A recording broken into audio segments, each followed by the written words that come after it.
Chet Holmgren, and I'm down to dunk. This is AJ Mitchell, and I'm down to dunk. This is Alex Crusoe, and I'm down to dunk. It's like baby bottle pop. Yeah. Mm-hmm. This is Adam Flagler, and I'm down to dunk. Hey, it's Isaiah Hartenstein, and I'm down to dunk. This is Kason Wallace, and I'm down to dunk. I can't spell Lucas. Hey, how do you spell Lucas? How do you spell Lucas? This is Lou Dort, and I'm down to Dort. This is Nikola Topic, and I'm down to dunk. This is Dylan Jones, and I'm down to dunk. This is Isaiah Joe, and I'm down to dunk. And there's probably like 50 to 75 Beanie Babies. Give me like your top 3 Pokemon. Brother, I can't even name. This is Jay Will, and I'm down to dunk. Sometimes the way his brain works is it leaves a lot to be desired. This is Kenrich Williams, and I'm down to dunk. Charmander. Yeah. Charmander. Or you're more of a Charmeleon guy. Charmeleon. This is Shea Gilgeous-Alexander, and I'm down to dunk. Schlecht.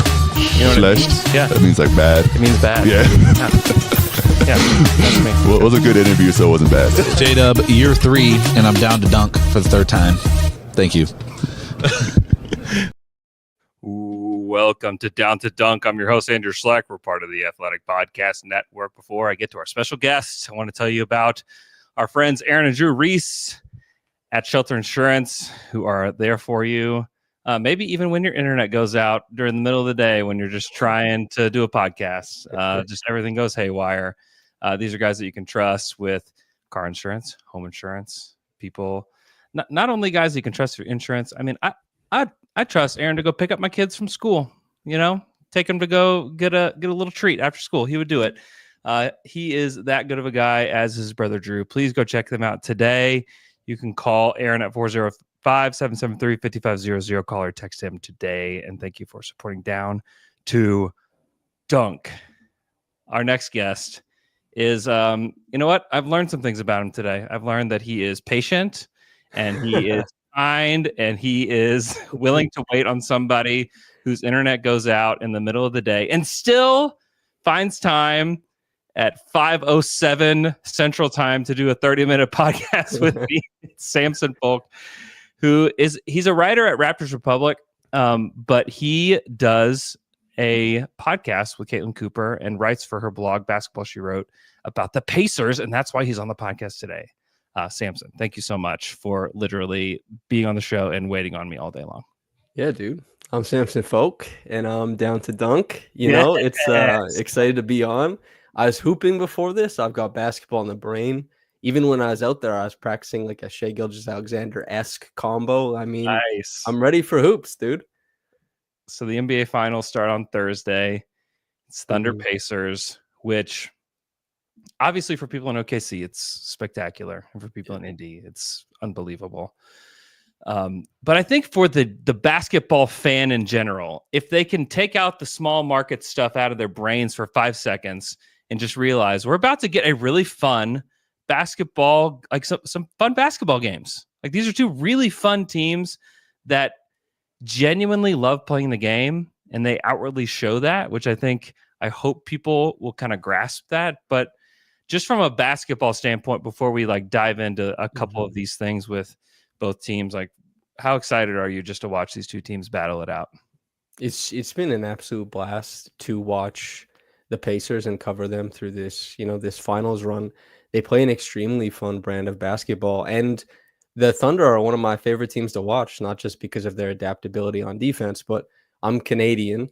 Shea Gilgeous-Alexander, back in year 3, I was doing a podcast where we'd break down with Evan Gualberto, famous highlight man. Like if you remember watching, he has millions of views on all of his like Steph Curry sharpshooter videos. We did a podcast, and like year 3, I was saying like Shea's going to be an MVP. I've really been a believer in him.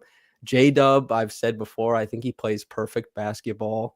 Everybody on their team is just immensely likable. And I feel the same way about the Pacers. And they both have these incredible qualities and play style and identity that, I mean, for somebody who's a hoops junkie, I don't know what I could ask for more besides just getting a good series.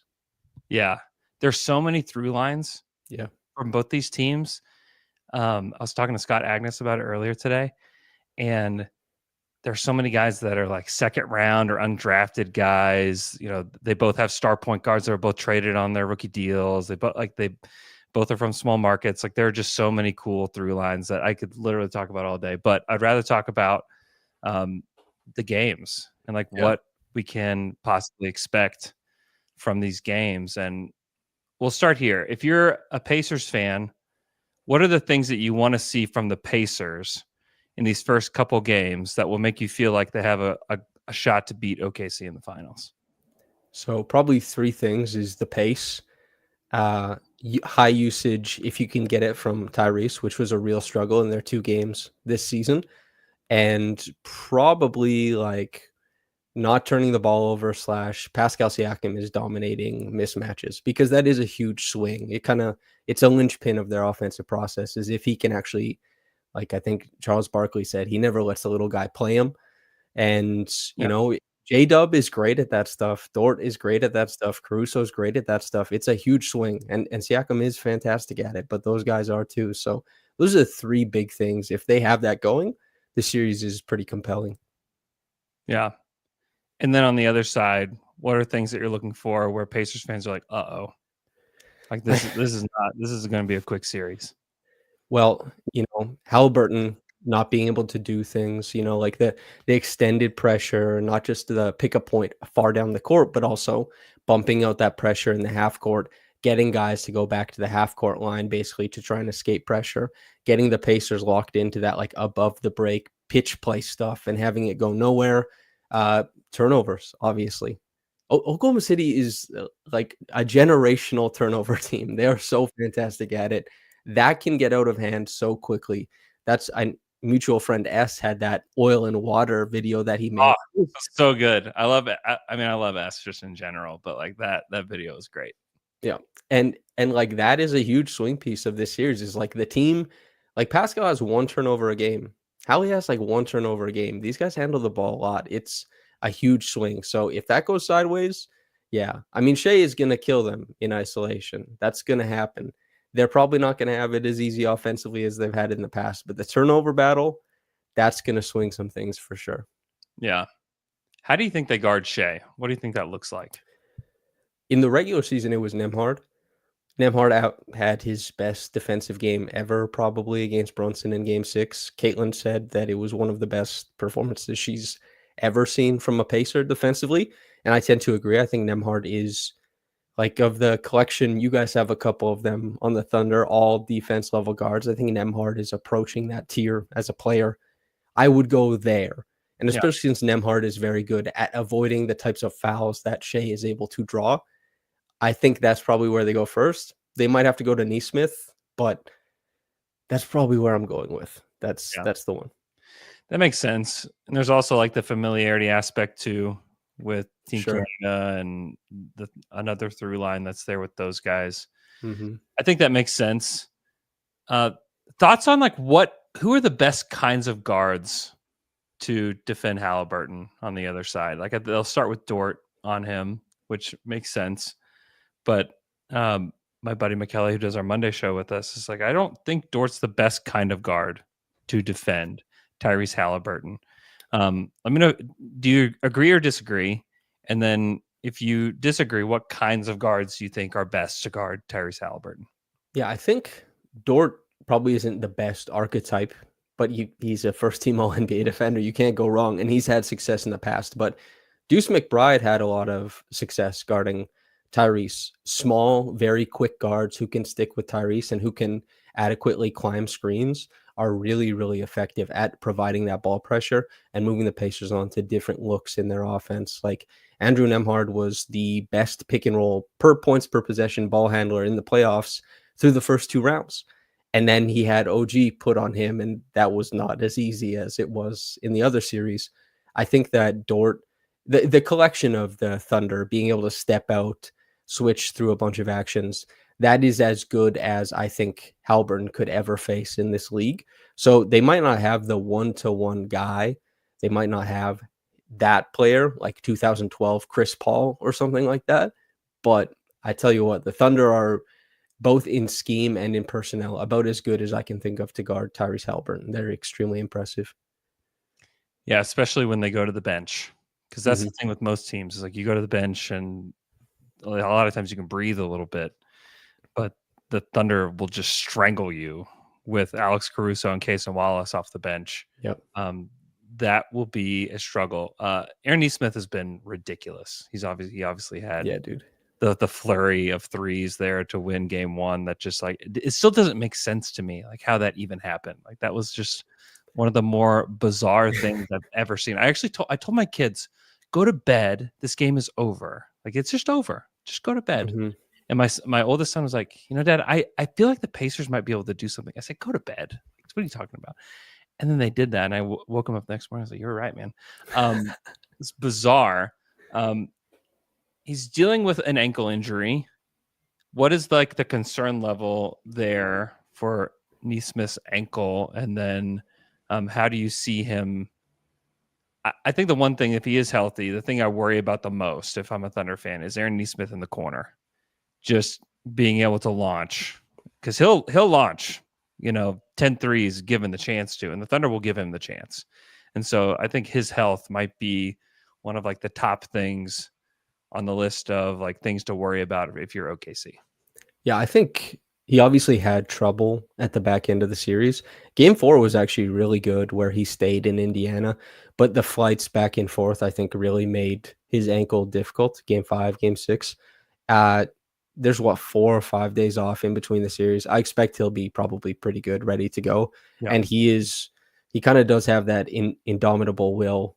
He does grind. He is that level of player, or levels are wrong. He's just that type of player who I don't think the injuries will get him down for long. And I expect the ankle to be mostly as functional as you'd like it to be. And he's a hell of a shooter. Like if he's, what I suspect probably is that like Siakam becomes maybe the guy they help off of. I really do wonder. Well, actually, let me flip it to you. Chet, he wasn't present for either of the games in the regular season. Where are you placing him? What does that look like? Yeah, it's a great question because they had him on Jaden McDaniels a lot to start the games against the Timberwolves, and the double big lineup for the Thunder kind of struggled against them. You look at the net ratings for the starting lineup of the Timberwolves, it's the best in the playoffs. I think part of it is they played against that double big lineup for the Thunder, and they didn't have places to put everybody that made total sense. And so I think it might be even more so with this team, because I do think it is probably Nesmith that makes the most sense for Chet to guard, but when you're doing that, you're putting him in this rover situation where he is trying to help protect the paint still while trying to also make sure to guard the corner. And I think it puts OKC in kind of a compromised situation. You could convince me that maybe he's the guy to guard Siakam and that you put Dub out there on him, or maybe you have Shea kind of rest in the corner near him. There are a lot of different combinations you could use. I would still probably bet that's where Chet lands, is guarding him. But I'm not totally sure what Mark will do. I wonder, I don't think that they'll go to a different starting lineup, but I think against the Pacers, I think it makes a ton of sense to have Isaiah Hartenstein come off the bench and start Cason Wallace. I think that everything just like looks and makes way more sense when you do that against this Pacers team. But the Thunder don't like to do that. They don't like to do things that like make sense in my brain, at least. They ran away with the back end of the second game they played, playing small, like a lot of Kendrick Williams. Yep. And there is probably an avenue where Hartenstein has like a 12 minute per game series. I think that there's a real stark possibility of that being the case, because a lot of the Tyrese matchup is kind of predicated on like not so much who's guarding Tyrese sometimes, but who's guarding his favorite screener. Yeah. Pascal Siakam he had 3 30-point games. He won the Eastern Conference Finals MVP, but against Cleveland, he was hardly involved in actions because they put Dean Wade on him. So the Pacers didn't want to bring Dean Wade into the screening action. So Pascal went to the corner and was face guarded. And then so they just played around with everything else. And if Hartenstein is out there, I do think that's probably the Pacers would be like, it's not, and Hartenstein isn't bad. He's a good defender, but they'll be like, of the available options, that's the guy. And I do wonder, like, there's a couple huge things is, Chet's 3-point shooting on one end and like how the Pacers want to play that, helping off of what does that look like. And on the other end, it's like, is Chet in a position where does he get tested in screen and roll? Because the Pacers outdid Mobley and Allen as well. Like the Pacers have been running bigs through the gauntlet in this, playoff run. The Thunder obviously are very well suited for all of this, but that's probably because one team won 68 games and one team won 50. This is a historic team. I'm excited for the matchup, but the Pacers are up against it here. They have to find stuff, and I wonder if it's the bigs, but yeah. Yeah, I think that's totally possible. You look at the box scores of some of those last few games, even against a bigger team in Minnesota, and the Thunder just decided we're going small. We just believe that our best like 6 guys are all small except for Chet. Mm-hmm. And so I could definitely see that being one of the outcomes. We're going to take a quick break. We come back. We're going to answer some more questions about this matchup. We'll make predictions and we'll get out of here. So stick with us. We'll be right back. And we're back after that quick break. If you're on YouTube, you had no break at all. If you're on the podcast, you had to listen to some ads. But here's another one. Our friends at Bob Moore Kia are here, and they would love to serve you. They would love to have you out to their dealership. If you're in OKC, it's in Northwest Oklahoma City. It's on Northwest Expressway in between Council and Rockwell. Great people there. And you know what? You can drive some great vehicles from Kia out there. Right now, you can get the Kia Telluride, which I've been eyeing a Telluride, I'll tell you that. It's a very beautiful, beautiful vehicle right now. 3.9% for 48 months or a lease for $450 a month for 36 months. It's a great deal. You got 5% off of a Sportage, 5% off of even a hybrid Sportage, which sounds pretty cool. 5% off a Kia Sorento, which I'm driving right now, and it is primo. It is a great vehicle. I even have a pretty decent sized family. We fit in it comfortably, beautiful, safe. I love it. My wife loves it, which is even more important. So please go check out the people at Bob Moore Kia. Thank you for supporting Down to Dunk and the Oklahoma City Thunder. I'm going to say something quickly. Yeah. It's really cool that you have local ads. I do podcasting as well. Yeah. And we used to have local ads. And then obviously, as you well know, it's cool that you have local ads. That's cool. I have had to fight for them because a lot of people don't want us to do them. And so I'm grateful to get to do them and get to partner with people like Bob Moore and my buddies Aaron and Drew Reese, and then Ring Family Dentistry as well. It is super fun. It just makes doing this even more fun to have those kind of people along for the ride. Okay, Samson, let's answer some more questions about this current matchup. What else about OKC is like you talked about the turnovers, but let's say like they take care of the ball. The Pacers take care of the ball like they always do. They average, I don't know how many turnovers do they average per game in the playoffs? It's like a ridiculously low number. Yeah, it's not a lot. I don't know the exact number. 12.7 turnovers. That's very low. Like we saw the Timberwolves in the 20s multiple times. Let's say that they stay around 12, 13. How else is OKC beating this team, in your opinion? Well, I do think that they will be able to take care of the ball. At least maybe it's not 12 or anything like that, but it definitely will be. I think it'll be lower than what Minnesota was getting. But I mean, if they take care of the ball, I think it kind of becomes closer to chalk. Although like, and I'll be honest, taking care of the ball against the Thunder is like that is a very difficult thing to do. It's all task. Yeah, Really but if they manage that, it's probably closer to like in games where they manage that, because they're going to be trying to do that to the Thunder on the other end too.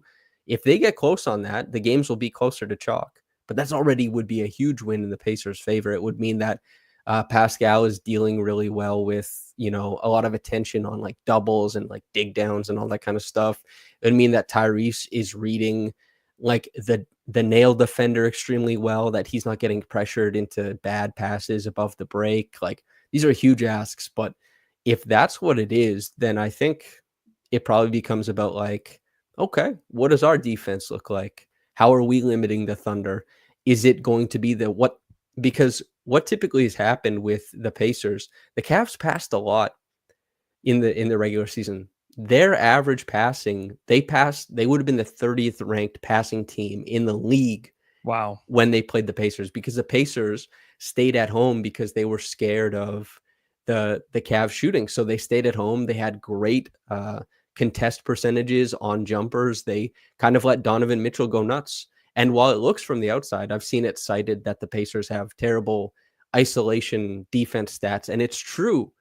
But some of that was by design for Brunson, for Giannis, and for Donovan Mitchell. The Pacers wanted those guys to have so much of the ball to wear down with their pace over the course of the series and to kind of eliminate the other things. There is a guy on the Thunder who is seemingly has endless stamina for shot making and usage. Shea, that's a huge thing. Is I wonder how much the Pacers are weighing, like how much do we help versus Nemhard, you're on an island, buddy. Let's see how good you are. And Shea is he's about as good as it gets, man. So I'm really interested on that aspect of the game. Yeah, and I think this is a really big series too, to see where Chet and J-Dub are at as well, because something kind of unlocked with those two. Certainly in Game 7 against Denver, but then throughout the series against Minnesota, they were so good. They were efficient. They were confident in their shot making. I mean, that Game 4 was an all-timer for those three.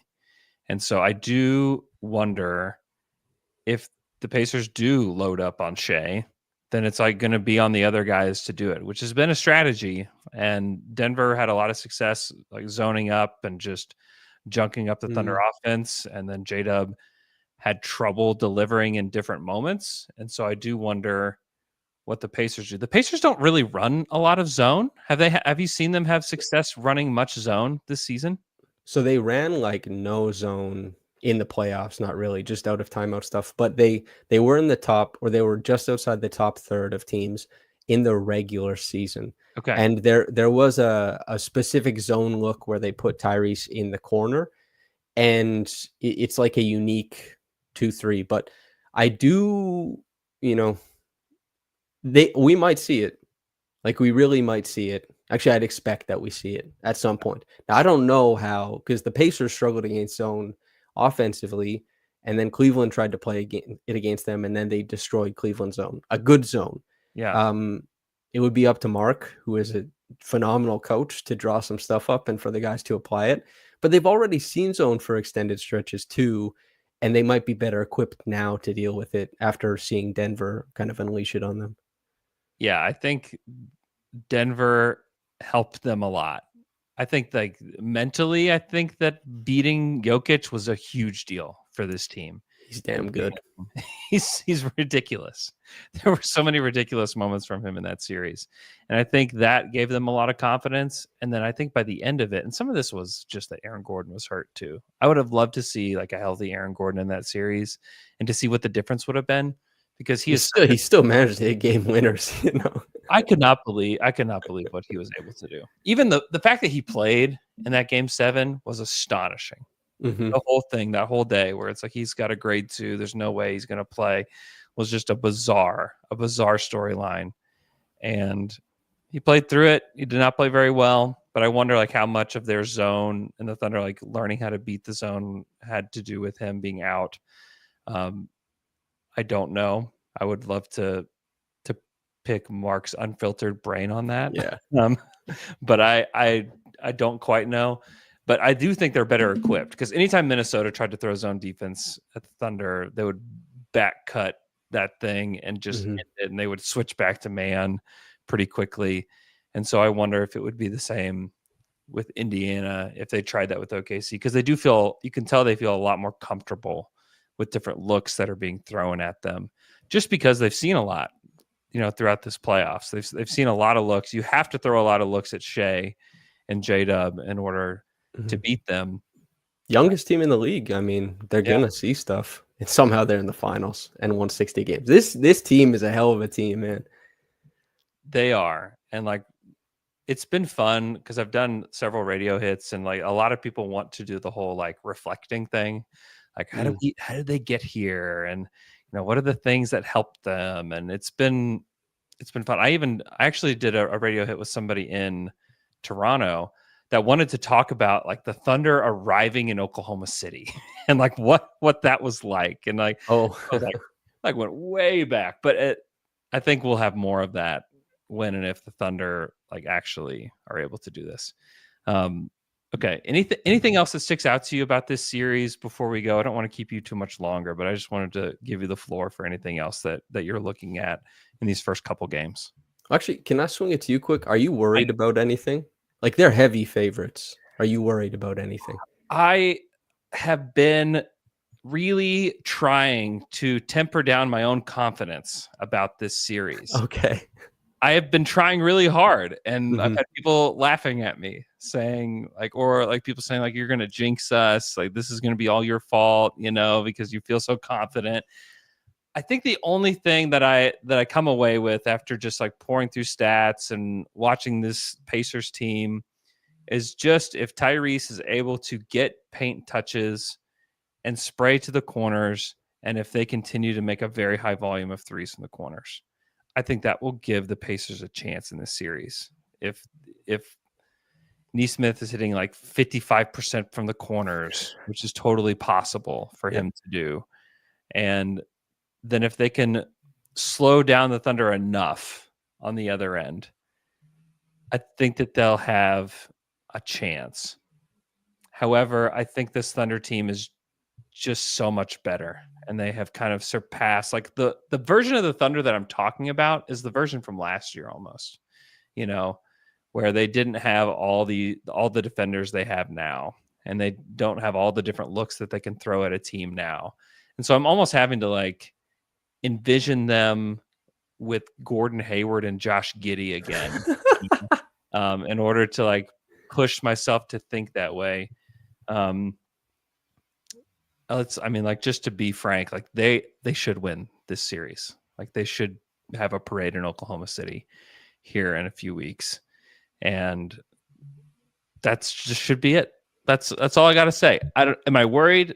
I don't feel worried. And that is probably the thing that worries me most. That's probably the thing I'm worried about most, is that I don't feel that worried.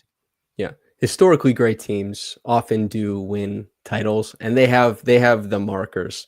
My rooting interest is the Pacers. I love covering the Pacers fan base has been incredibly kind to me. It's nice to pop in and cover a finals run, especially with, in my opinion, the best basketball writer in the world, Caitlin Cooper. Totally.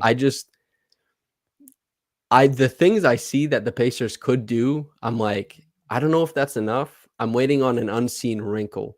Yeah. And perhaps Caitlin will unfurl that when we do our series preview podcast. But they're up against it. I never count these Pacers out, but they're up against it. This Thunder team is a jackhammer. They're incredibly tough. Have you made a pick for the series? No. This is my first. Caitlin and I record tomorrow, so this is my first crack at discussing this series. What do you got? Probably. Let's delve into my brain. Probably Thunder in 6. Okay. I picked the Pacers against the Bucks, the Cavs, and the Knicks. Yeah. It's tougher to see it with this one. It's definitely tougher to see it. And 6 is even deeper than a lot of people think it will go. But God, would I love Pacers in 7. Holy moly, that would be good. But that would be an all-timer. Yeah. The brain says Thunder in 6 though, probably. They're good.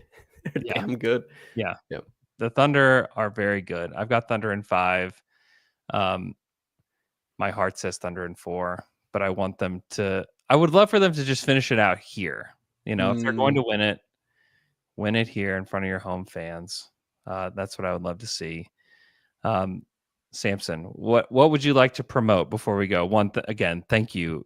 You've had to have extreme patience with me today. I've had him hop on this link probably 4 times today, and I will say like 3 things to him, and then my internet would just die. That happened many times. That was our first introduction to one another, and it was memorable. I'll always remember this frustrating day and just like being totally embarrassed that my internet's going down. But what would you like to promote before we go? Just Caitlin Cooper's Patreon. All the best writers speak highly of it. Players, like people, everyone subscribes to it. Tyrese wears Caitlin's merch. Yeah. Like I think her analysis is world class. I work with her. I've interviewed with, I talked to many people who work in the NBA. Caitlin is number one to me. And so if you want to subscribe over there, you can get, I think, a lens into this series from like an analysis point of view that you wouldn't get anywhere else. You get my gamers after every game, if that matters to you. Yes. And it's Basketball She Wrote. And you can also just type in like Caitlin Cooper on YouTube and our podcast will come up. I think it's the most popular Pacers podcast now. It's tons of fun. It'll give you insights it'll definitely be Pacers first, Thunder fans, but you might get insights into what the Thunder are trying to do defensively or offensively that you wouldn't get elsewhere. So that's the pitch. Yeah, that's it's my go-to for the Pacers. And every time I listen to Caitlin, I'm like, man, I feel like I know way less about basketball than I thought I did, because like she'll start talking about even things like she'll talk to me about things about the Thunder, and I'm like, oh my gosh, I watch every game. I've seen every minute of every game, and I still don't see the things that she sees. Like she is just she has a brilliant basketball mind. So yes, I agree with everything you said. Thank you so much for coming on the show. Really, really appreciate it. Thank you guys for listening. This is we have a couple previews, and then I think Alex will come on Wednesday and do a preview with somebody. Appreciate you guys listening. My wife is having surgery tomorrow, so I'm likely out for the rest of the week. Possibly back on Friday, but you'll still have Alex, maybe McKelly on with him. So if you guys would continue to support the show, really appreciate all the listeners for being so supportive of me, my family, and my wife. We really appreciate that. Hope you guys have a great rest of your Monday. We'll talk to you guys again on Wednesday.